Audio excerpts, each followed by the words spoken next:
অফারটি শুধুমাত্র ভারত এবং বাংলাদেশের দর্শকদের জন্য প্রযোজ্য। মালিনী, এই মালিনী, এই কি হয়েছে তোর? আমার কিছু ভালো লাগছে না। তুই এসব নিয়ে একদম ভাবিস না। কি করে না ভেবে থাকি বলতো? তুই তো সবটা জানিস। আমি শুধু বুঝতে পারছি না আমার নামে এত বড় বদনাম কে রটালো। দেখ, বদনাম রটানো যাদের কাজ তারা তো বদনাম রটাবে। তবে কি জানিস তো, মিথ্যে বেশি দিন টিকে থাকে না, সত্যিটা একদিন না একদিন প্রকাশ পায়। আর আমাদের আশেপাশে খারাপ মানুষের সংখ্যাই বেশি, ভালো মানুষের সংখ্যা খুব কম রে। খারাপ মানুষের কাজ ভালো মানুষের ক্ষতি করা, তাদের বদনাম করা। কারণ তারা তো নিজেরা উপরে উঠতে পারে না, তাই সব সময় চায় ভালো মানুষদের টেনে নিচে নামাতে। তুই তো দেখলি তো কিছুদিন আগে আমার সাথে কি হয়েছিল, আমার নামে কি রটেছিল, তুই তো দেখেছিস। কিন্তু শেষমেশ কি হলো? আমি কিন্তু সবকিছুর জবাব দিয়েছি, আর সময়ও প্রমাণ করে দিয়েছে যে কোনটা ঠিক আর কোনটা ভুল। কাজেই তুই এসব নিয়ে একদম ভাবিস না। কেন বলতো? সামনেই তোকে একটা বড় লড়াইয়ের মুখোমুখি হতে হবে।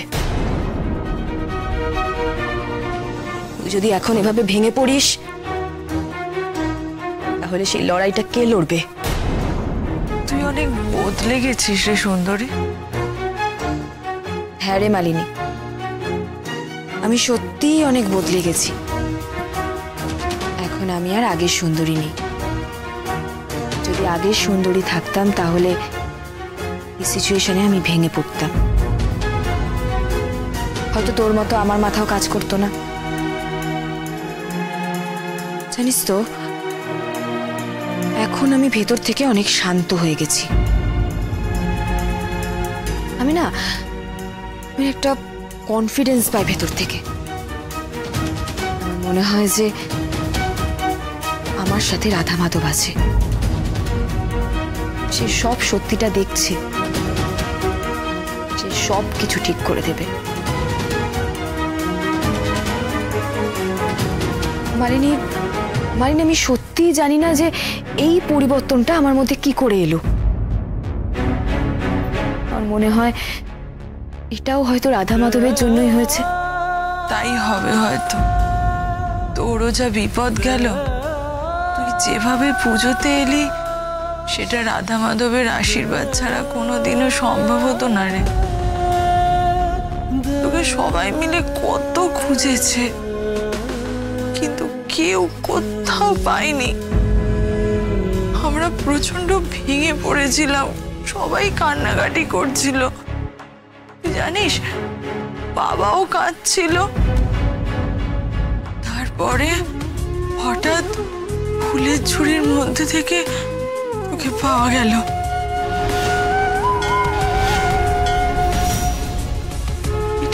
এটা রাধা মাধবের আশীর্বাদ ছাড়া সম্ভব হতো না রে, হতো না।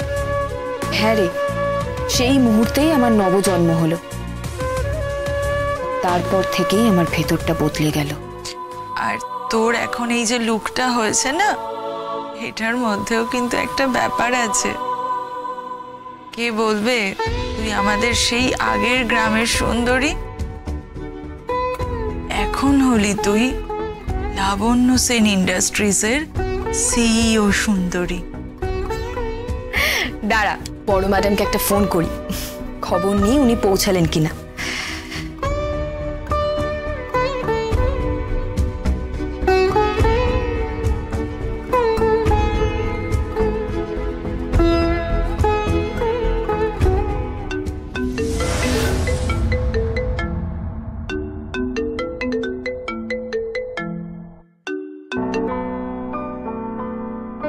হ্যালো হ্যালো বড় ম্যাডাম।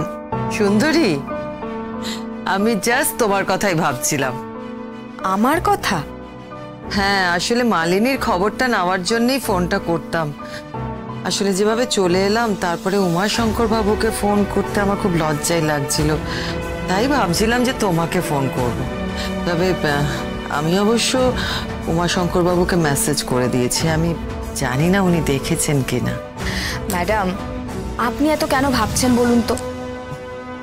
না সুন্দরী, আমাদের যে কোনো বিপদে উমাশঙ্কর বাবু সব সময় আমাদের পাশে দাঁড়িয়েছেন, অথচ আজকে ওনার এত বিপদে আমি ওনার পাশে দাঁড়াতে পারলাম না। আমার যে কি খারাপ লাগছে কি বলবো। হ্যাঁ ম্যাডাম, আপনি তো আমাকে কারণটা মেসেজ করেছেন। আপনি যা করেছেন তা একদম ঠিক করেছেন। হ্যাঁ, আসলে ওই বিপদের মধ্যে যদি লাবণ্যকে নিয়ে আমি ওখানে যেতাম, তাহলে তো আরো বিপদ হতো। আচ্ছা ভাই, তবে মালিনী কেমন আছে এখন? এখন ঠিক আছে ম্যাডাম, এই তো আমি আর মালিনী দুজনে বসে গল্প করছিলাম। ভালো করেছ। আসলে এই ধরনের ট্রমা কিন্তু এত তাড়াতাড়ি কাটে না, একটু সময় লাগে। তুমি এক কাজ করো সুন্দরী, তুমি আরো 2-4 দিন বরং গ্রামে থেকে যাও, মালিনী একটু সুস্থ হোক, তারপরে এসো, কেমন? সুন্দরী, কি হলো, শুনতে পাচ্ছ সুন্দরী? হ্যাঁ ম্যাডাম, আপনি ঠিক বলেছেন। সত্যি যদি থাকতে পারতাম তাহলে খুব ভালো হতো, কিন্তু আমাদেরও তো নতুন টেন্ডারে কাজটা শুরু করে দিতে হবে। এখন আমি না গেলে কাজটা শুরু হতে দেরি হবে, আর আমি ওখানে না থাকলে কাজটা ঠিক মতো মনিটরিং করা হবে না। তাছাড়া আমার ভেন্ডারদের সাথে অনেক মিটিং আছে, সেগুলো আমাকে আবার পেছোতে হবে। ম্যাডাম, আপনি আমাকে ভরসা করে এত বড় একটা কোম্পানির দায়িত্ব দিয়েছেন, সেই দায়িত্বটা ঠিক মতো পালন করা আমার কর্তব্য। না হলে তো কোম্পানির অনেক বড় লস হয়ে যাবে, তাই না?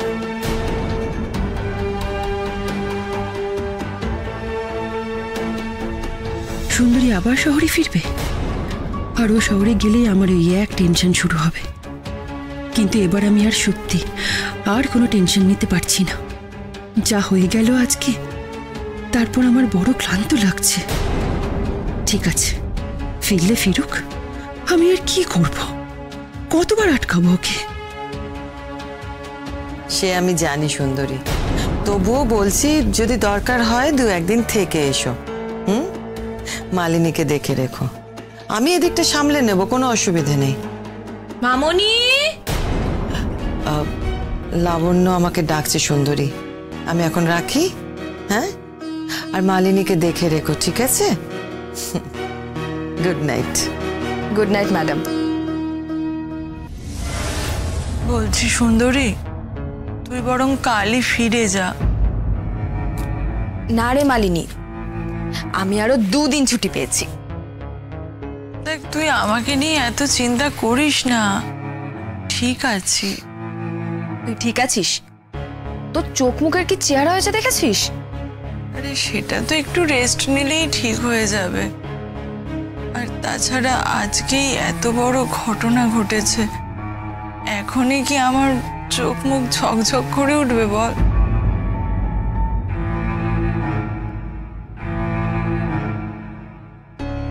আচ্ছা, তুই মায়ের দিকে তাকিয়ে কি দেখছিস বলতো?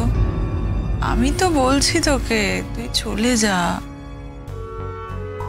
শোন, বেশি পাকামো মারিস না। হ্যাঁ, আমি তো বলছি আমি আরো 2 দিন থাকতে পারবো এখানে। আমি জানি তুই পারবি, কিন্তু তোরও তো কিছু দায়িত্ব আছে, তাই না? শোন না, তুই আমার কথাটা শোন। দেখ, তুই চলে গেলে আমি তোকে মিস করব ঠিকই, আমার খুব কষ্টও হবে, কিন্তু আমার যখন তোর সঙ্গে কথা বলতে ইচ্ছে হবে, তখন তো আমি তোর সাথে ভিডিও কল করে কথা বলতেই পারবো।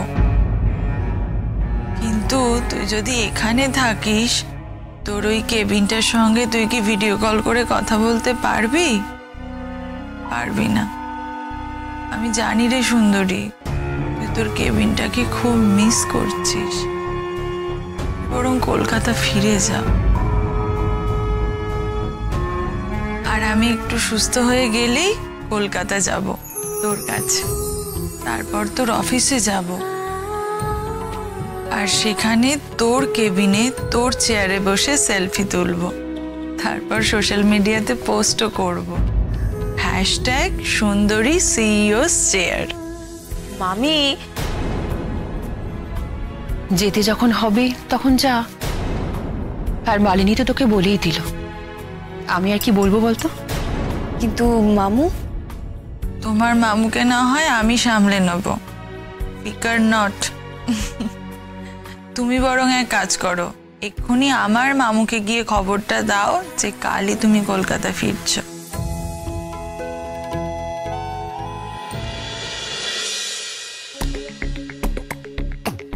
অ্যাডম, অ্যাডম, অ্যাডম, ওঠ। এই কুম্ভকর্ণ, তোর বাবা ডাকে। পরে পরে ভোর সন্ধ্যাবেলা ঘুমাচ্ছিস? তখন থেকে ডাকছি। তুমি কি হয়েছে কি? তখন থেকে ডেকে যাচ্ছি, পরে পরে ঘুমাচ্ছ। আসলে কি হয়েছে? একটু শান্তিতে ঘুমাচ্ছিলাম আপন। তুই তো ঘুমাচ্ছিল? হ্যাঁ, একদম নাকামি করবি না, ঠিক আছে? নাকামি করলে না একেবারে চির ঘুমে পাঠিয়ে দেবো। এই দেখ, এটা দেখ। আমি রাত্রিবেলা অলাতে পাবো না।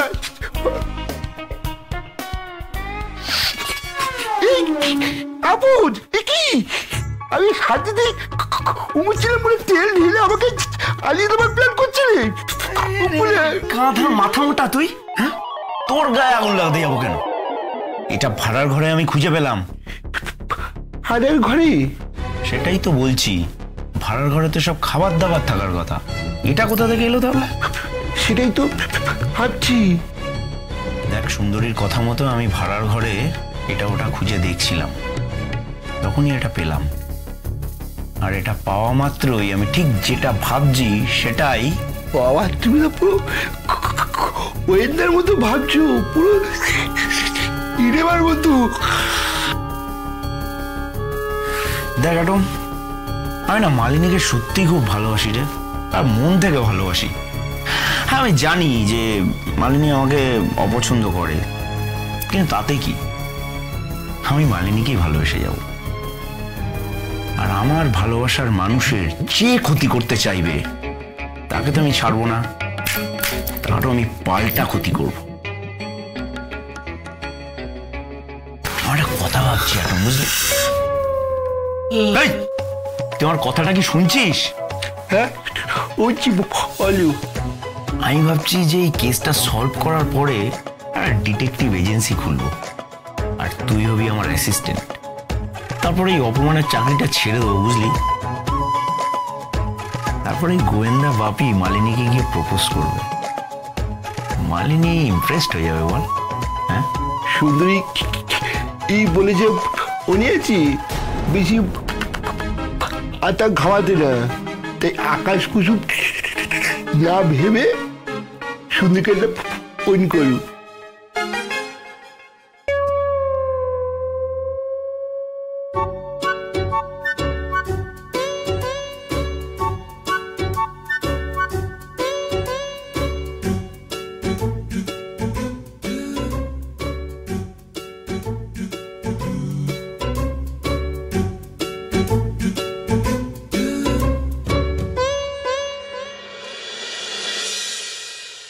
নাও তোমার চা। মালিনী কিছু খেয়েছে? বেশ, তাহলে এখন সে কি করছে? সুন্দরীর সাথে গল্প করছিল।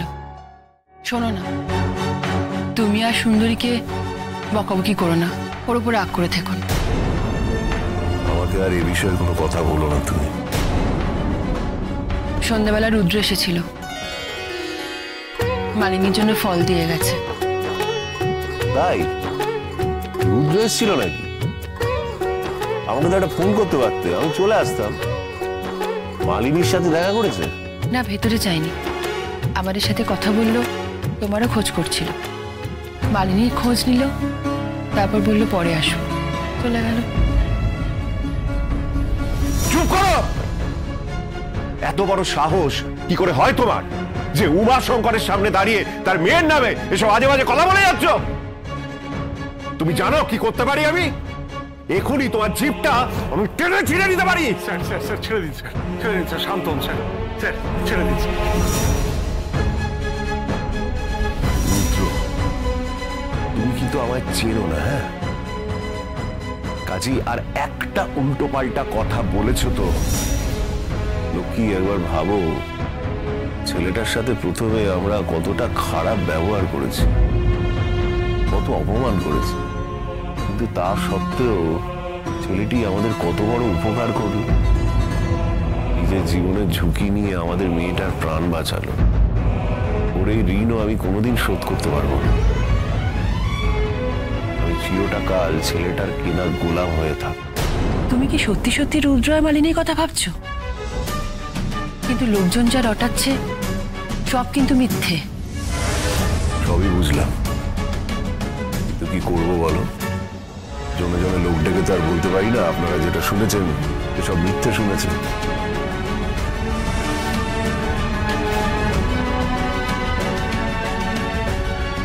লক্ষ্মী, রাতের খাবারটা আমার ঘরেই পাঠিয়ে দিই।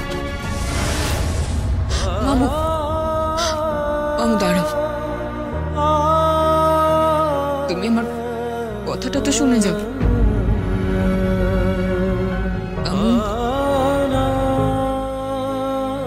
তুমি আমাকে ক্ষমা করে দাও। সকালবেলা তোমার সাথে ওভাবে কথা বলাটা আমার উচিত হয়নি। আসলে তখন তুমি আমার কোনো কথাই শুনতে চাইছিলে না। এমন অবস্থা ছিল যে আমার মাথা ঠিক ছিল না, তাই আমি তোমার সাথে ওভাবে কথা বলে ফেলেছি। আমি ভুল করেছি মামু, তুমি আমাকে ক্ষমা করে দাও।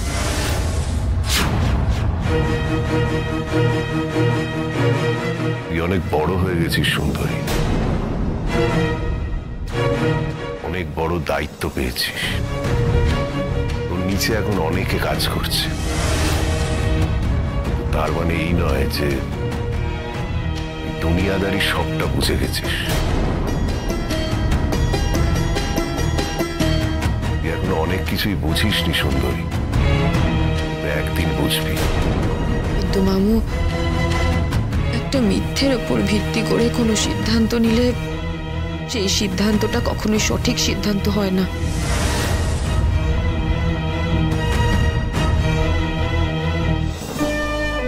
জীবনটা অনেক বড় রে সুন্দরী, আর আমার অভিজ্ঞতা ওর থেকে অনেক বেশি। আমি ভেবেছিলাম আমার অভিজ্ঞতাটা আমি তোদের সাথে ভাগ করে নেব। তুই, মালিনী, ওরা তো আমার সন্তান। এখন যা দেখছি আমার অভিজ্ঞতা তোর আর প্রয়োজন নেই। নিজেরটা নিজেই বুঝে নিতে পারবি। তাই আজকের পর থেকে তোর নিজের জীবনে যা সিদ্ধান্ত নেয়ার সেটা তুই নিবি। আমি তাতে কোনোদিন নাক গলাতে যাব না। আমার মেয়েটা তো ছোট, সুতরাং তার সিদ্ধান্তটা আমাকেই নিতে দে। সেখানে তুই নাক গলাতে আসিস না।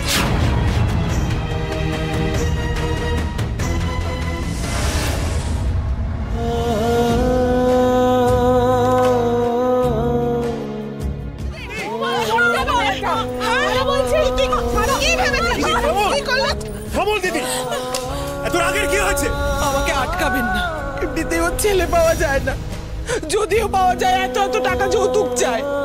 আমার তো সেটা দেওয়ারও ক্ষমতা নেই। আমি তো আছি দিদি, সুন্দরী আমার মেয়ের মতো। আজ থেকে ওর বিয়ের জন্য ছেলে দেখার দায়িত্ব আমার। সুন্দরী মা, তুই কলকাতায় ফিরে যা। ফিরে গিয়ে তুই তোর স্বপ্নগুলোকে সফল কর। আর কখনো যদি তুই আটকে যাস, তোর ওই বাবাটাকে তুই তোর পাশে পাবি।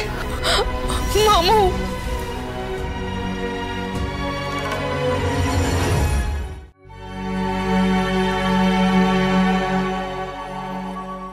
মা,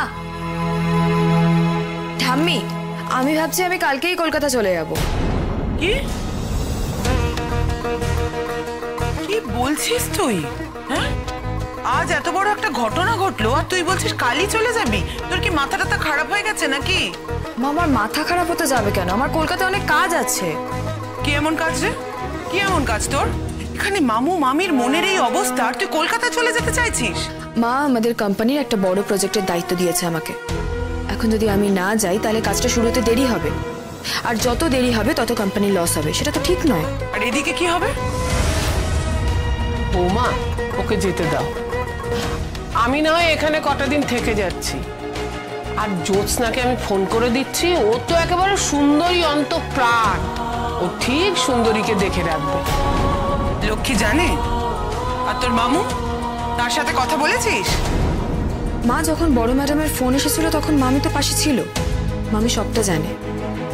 মালিনী আমাকে বারবার করে বললো যে কলকাতা ফিরে যেতে। কই, তখন তো মামি কোনো আপত্তি করেনি।